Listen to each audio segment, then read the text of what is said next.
Welcome to Econ Talk, coming to you from the Library of Economics and Liberty. I'm your host, Russ Roberts of George Mason University. If you have comments or feedback, send email to roberts@gmu.edu. You can find more Econ Talk at www.econtalk.org, along with readings and links related to this podcast. My guest today is Gary Becker, professor of economics and sociology at the University of Chicago.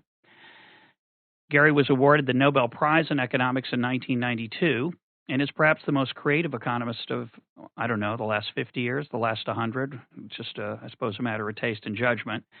He's written widely on the economics of crime, discrimination, and the family, and he received the Nobel Prize and has made his mark in the profession for extending economics to such an enormously wider range of behavior than merely the financial. And it's a pleasure and honor to have him on the show. Well, good to be here, Russ. Gary, I wonder if you could start by talking about the influence of your work on economists. When you first started writing on the diverse topics that you've written on, there was a lot of skepticism of the value of economics applied to these areas. Over time, my perception is most, if not all, of that skepticism has faded, but I'd be interested in your perception of how the profession has received your work and then used it. Well, there's no question that initially there was a great deal of skepticism, starting with my first study and book on the economics of racial discrimination. It had, I would say, the first decade, it had virtually no influence on what economists did, although it did get very favorable reviews from some well-known economists like Melvin Reeder and Armin Alchian, but it had virtually zero impact. Then all of a sudden, economists discovered the importance of racial and other minority questions, and from then on, I think the book, has been very well received and highly cited, etc., and its impact exploded. And that applies to a lot of the other topics I worked on. The first, I would say, it started discrimination in the 50s, published in 57. Did Human Capital in 1964, Allocation of Time in 65, Crime and Punishment in 68. Then in the 70s, the Economic Approach to Human Behavior. And then in the 80s, Treatise on the Family, and then a paper on addiction with Kevin Murphy. And what I perceived over this time was that in the 50s, the 60s, and half of the 70s, most of the senior members of the profession at the major institutions were kind of very skeptical about what I was doing. I certainly didn't get a lot of office to join any of the major departments. I got almost none. I was at Columbia, then at Chicago. But in the 70s and then the 80s, I began to notice the younger people, the PhDs coming out of places like Harvard, MIT, Stanford, Princeton, take a few examples, were very young guys, were very interested in what I had been doing. And I noticed that difference. Even when their faculty, their older people who were teaching them, were still on the whole negative. So I think there was that major change. And now, I think on the whole, you're absolutely right. There's been an enormous change in acceptability of working on a lot of these problems.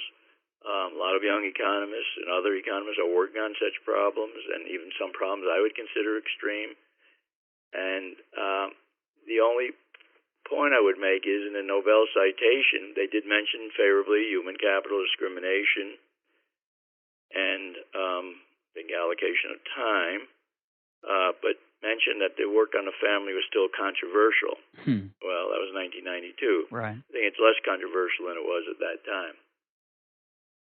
How did you find that emotionally, having written those papers, those books, and I'm sure you were proud of them, and to find them dismissed as, I think dismissive is another word that would describe the way some of the senior people in the profession treated them. How'd you deal with that? Well, there were two factors involved. One, that a number of my teachers, like Milton Friedman, George Stigler wasn't literally a teacher, but I got to know very well, and Ted Schultz and Greg Lewis were very positive about it. And since I had a great respect for them, the fact that they were positive, even though they had their doubts about some parts of it, but were generally very positive, was a great deal of support. Because that went with another feeling that it seemed to me was pretty obvious I was right, in the sense that these were problems that one could attack and one could make progress, or whatever limitations, one could make significant progress, and economists, it was a major oversight the economists weren't dealing with it. So that self-confidence, if you will, combined the necessary ingredient that some people I respected enormously supported me on it, enabled me to handle the neglect or dismissive aspects of it reasonably well. I can't say I was always happy about it. When I saw people, I thought my work, to be frank, was much better off, getting more recognition and more offers and all that sort of stuff. But I felt my time would come. And patience is a virtue. Well, it worked out. I mean, I have no complaints now, but it certainly, I had to have that kind of, if you call it inner strength or self-confidence or whatever, buttressed with the support of people. And I have to emphasize that. I had that great inner strength, I think, but if people like Milton Friedman and George Stigler and Ted Schultz thought what I was doing was garbage, it would have been very discouraging. Fortunately, they didn't, and that was a tremendous help to me. And Milton had a similar period in the wilderness where long one. He had to accept the fact that he felt he was right and the profession rejected him. Absolutely. Now, a lot of people misunderstand economics. They see it as dealing mainly with money or financial matters. But, of course, the economic way of thinking is really about choices and behavior. What are some of the insights of that approach that you think are the most powerful when applied to these non-financial, non-monetary areas? Well, there are lots of them. Let me just give you a few examples. I just had an interview yesterday. I'm going to have one after this from somebody from Chile talking about crime, which has been a problem of concern in Chile, and how does one combat crime. And there are still many intellectuals and others who believe that somehow crime is a social problem, that criminals are alienated, they don't have enough education, or jobs aren't available. And those factors are relevant. But in terms of fighting crime in the short run, you're not going to make much quick progress by trying to reform the educational system or reducing alienation. And so I always say in the short run, one has to think of the deterrence variables like apprehension, conviction, and punishment. And the fact that these do seem to work and significantly influence people's choices, and I think we now have abundant evidence supporting that, was and still is met with hostility in a lot of quarters. And that's, I would say, that was a lasting insight of the economic approach to crime and punishment. Let me give you another example. In the area of discrimination, I emphasized and recognized that there were a lot of prejudice against various minorities. I concentrated on blacks in my study, but I also mentioned a little about women. But I also tried to say, well, but to understand what goes on when what we observe is not simply people's prejudices that count. It's the way markets and governments are organized. It also have a big influence on what we observe, and in particular, that in competitive industries, it doesn't mean you won't end up with any discrimination, but competition tends to undermine discrimination by giving an advantage to those firms, for example, who are not discriminating, who look at minority members objectively in terms of their productivity, not in terms of preconceived feelings about them or attitudes about their productivity. And those people have an advantage over the prejudiced entrepreneurs, and therefore will tend to expand and prosper relative to the others. And I think that it's an insight that comes out of the analysis, I think, has to be continually emphasized. So these are a couple of examples. I can go on with more, but here's a couple. You mentioned markets. Could you talk for a minute about the rich way in which you use that term? A lot of people think of a market as a place where fruit gets bought and sold with vegetables, or the New York Stock Exchange where stocks are bought and sold. But economists think of markets in a much richer and deeper way. You, for example, have written about the marriage market. Right. What do you mean by that term, given that people aren't literally bought and sold? The word market is a metaphor, but it's a valuable metaphor for describing a situation where there is certain types of things being transacted, like forming a marriage. There are people, directly or indirectly, who are competing for, say, the same spouse, men and women, who men are competing against each other, and women competing in part against each other, and they're trying to form a match that they'll both get a lot of satisfaction out of.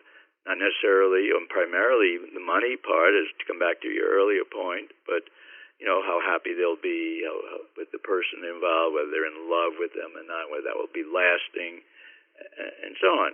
And so the market means that you look for an equilibrium. Market is associated with the concept of equilibrium, where people form matches, and different people in different matches can change their match and make them both better off, because if they could do that, they would change their match, and divorce is partly that, and they would, and this wouldn't be an equilibrium. So, marriage has the essential economic and even social attributes of what a market is, even though you don't go anywhere and you say, I pay so and so much for that person, or she pays so and so much for me, and we form a union. Obviously, there's some of that indirectly through dowries and the like, but mainly it's just people forming relationships, which is what business markets are. It's a particular type of relationships of varying durabilities, and you see that in the marriage area, you see that in the crime area, where the transaction isn't even voluntary. At least in the marriage area,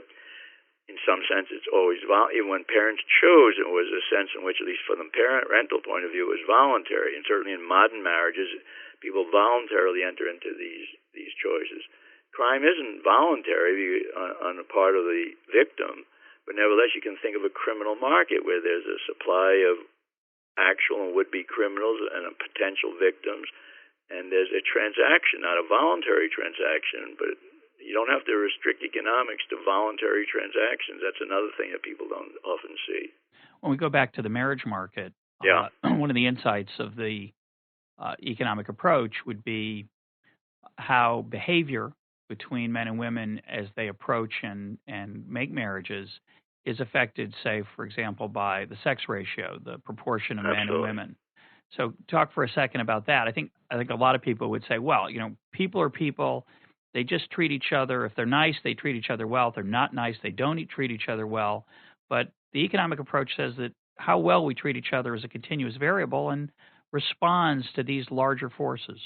Absolutely, because in a marriage, you want to fall in love with somebody. So where you believe, there's a little altruistic attitude. There's also some sort of division of the result of the marriage in terms of how much power, as people like to use in the marriage, how many goods they have, and what decisions are made, how many children they have. There may not be a uniform opinion about that between a husband and a wife. Typically, in many societies, wife wants fewer children than the husband, because the wife is the one doing the raising of the children and delivering them, and there's the hard work involved.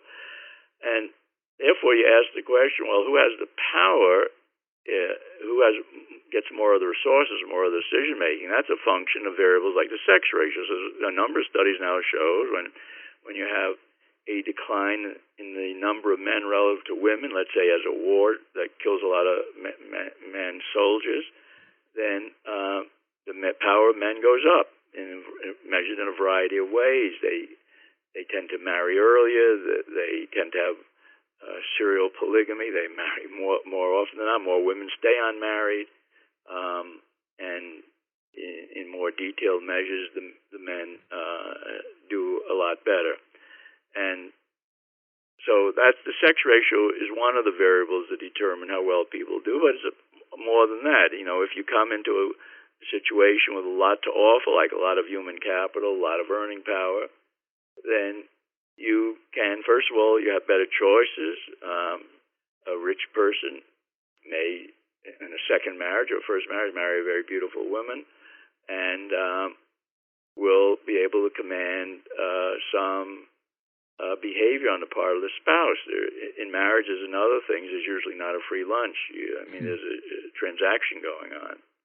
Or on the subject, you mentioned earlier contrast between what might be called the sociological or cultural approach to crime versus the economic approach.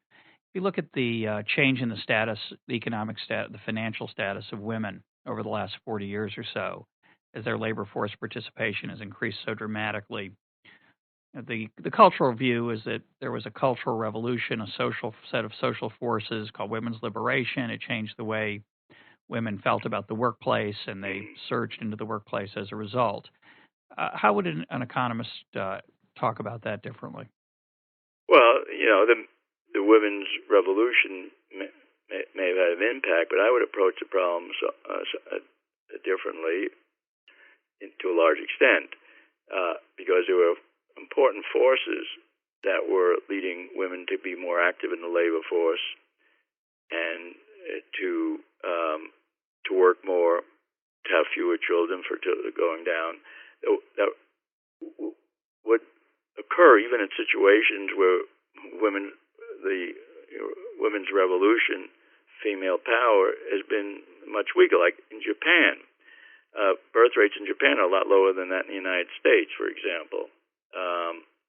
And why? Because there's been important force in the modern economy encouraging families to have fewer children and to invest more human capital in terms of education, training, and health in each child. In Japan, par excellence, is a country where that happens. Although women don't participate so much in the labor force, they have few children, and they spend a lot of the time investing in the human capital as mothers of their children. And so it's well known that the Japanese mother is like what used to be called the Jewish mother in the United States, who hovers over a child, makes sure they do the homework, drives them around for extra lessons, and the like. So that occurred even in societies where the women's lib movement was very weak. The fact that women in general started working much more was in part the result of having fewer children, had more time, part much more education than in the past, so they were better prepared to earn more in labor markets. In part, that divorce rates increased, so women had to think, well, they may be happily married now, but in 5 years they may have to be on their own, and therefore they want to have a job. For these and other reasons, women went much more into the labor force. Their earnings have risen steadily for 20 years or so relative to that of men, not equal as yet in the United States, but much closer than they used to be. Their positions have been rising, maybe not as fast as one would like, but they certainly have been rising in every single field. And that may have been helped along by the women's movement. On the other hand, and I think was helped along by the women's movement, although that was not the major force. But you also have to think of the women's movement and as in part a response to these other forces that were increasing the economic earnings of women, their educational level, giving them more time, and therefore encouraging more writings about the role of women and what women should be, and then the interaction among. Here I would put a social force that if you're an educated woman who wants to stay home and just raise your children in an environment where all the other educated women or your friends are working, you feel a bit uncomfortable about doing so. So I wouldn't exclude those forces. In fact, I think the orientation of some of current economics is to combine social and economic forces into a field that we've named social economics, where these social forces are there, but they have to interact with the economic forces. We talked earlier about how economists perceived your work. How about people in the related social science areas of sociology and anthropology? How's the reception been there for these types of approaches? Well, generally negative, with exceptions, of course. So in sociology, there was a great sociologist, a good friend of mine, James Coleman, who was very sympathetic to this, and he was a leader of a branch of sociology called rational choice sociology. But it was a small branch, and it's still a small branch. Most sociologists were not highly sympathetic. On the other hand, I've been proud of the fact that in a poll among sociologists, or like the 20 most popular books and significant books in sociology in the last 50 years, a treatise on the family ranked like 15th or so. I'm surprised. Very nice. That was a surprise to me. So it shows the book has had a significant influence in sociology and more sympathy among some sociologists than one might think. Nevertheless, I think it's true that overall the field of rational choice sociology is not by any means, it is a minority field, a really small fraction of people in it, and there's a lot of hostility to sociologists for that general field, not just to economists doing it, Sure. but even to people like Coleman and others who do it. It's been less true in political science. In political science, there's much more of a mainstream approach using the economic tools of constrained maximization. Absolutely. And markets. Political science, particularly many of the younger political scientists, have learned some economics and are game theory and are using these type of tools and trying to study collective choices, and that they're probably the group in political science that are in greatest demand at the major institutions.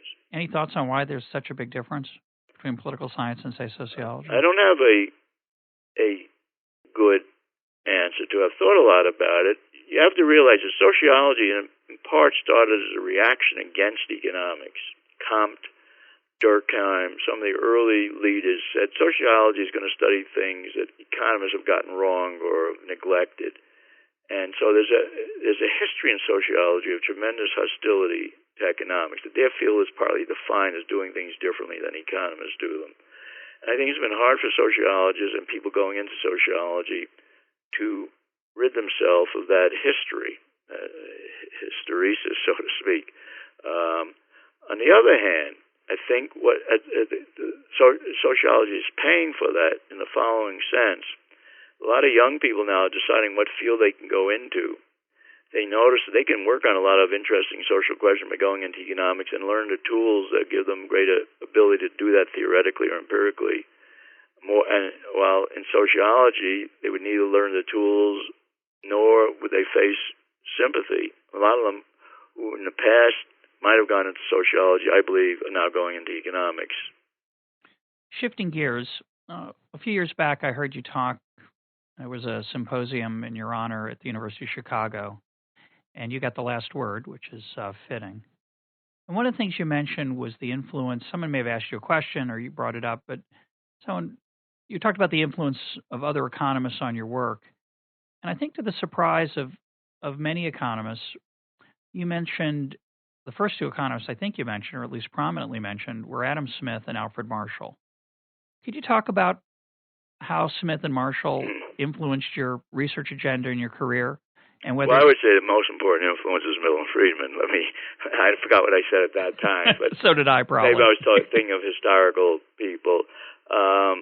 I want to reiterate, he had enormous influence on me. Coming to Chicago was a great thing for me because of Friedman and others, Ted Schultz, and then eventually George Stigler wasn't at Chicago at the time. But if I look at more of the historical people, what I like about Smith, and still do, Smith was clearly, in my judgment, the greatest economist who ever lived. What Smith did was he took a very broad approach to behavior.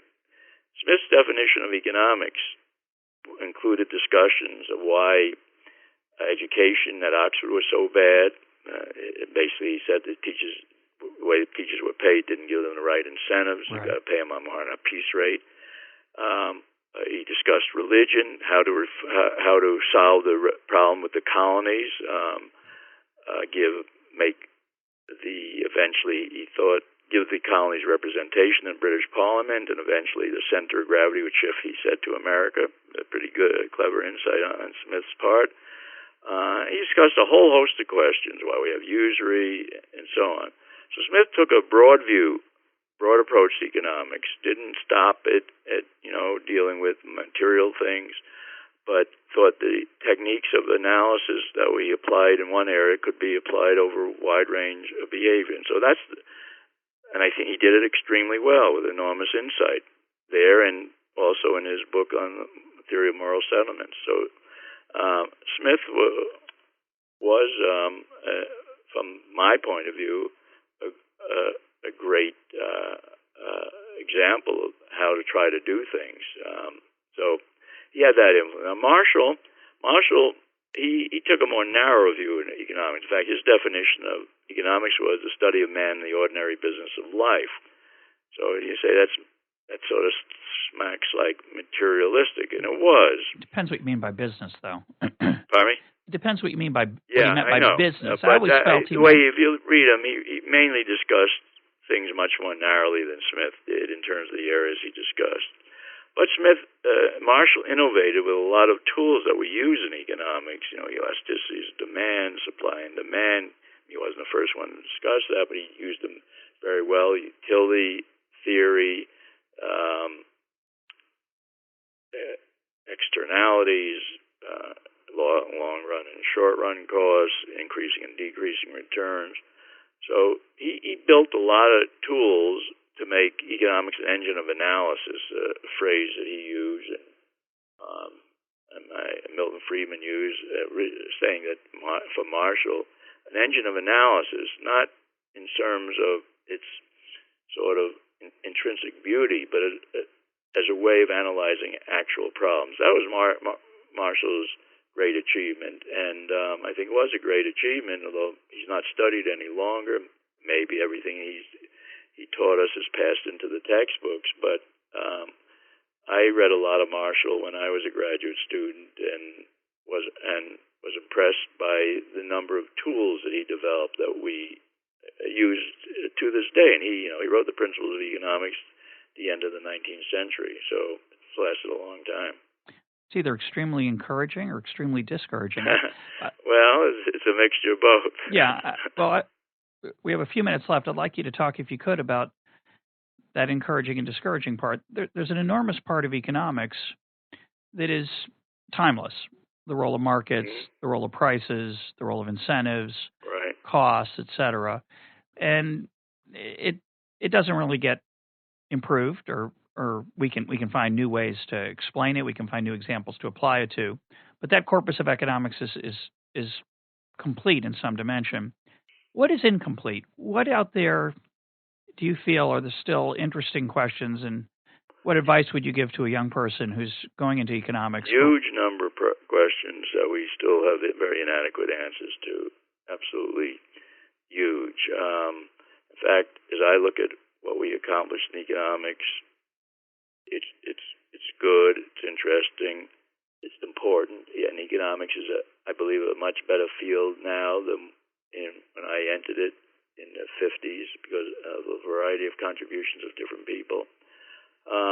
But nevertheless, there are lots of areas we just have very limited understanding on which there's still enormous controversies over because either the data are limited or our analytical understanding are limited, why countries go to war, which groups manage to get political power. To take a couple examples, how competition operates among nonprofits compared to profit making.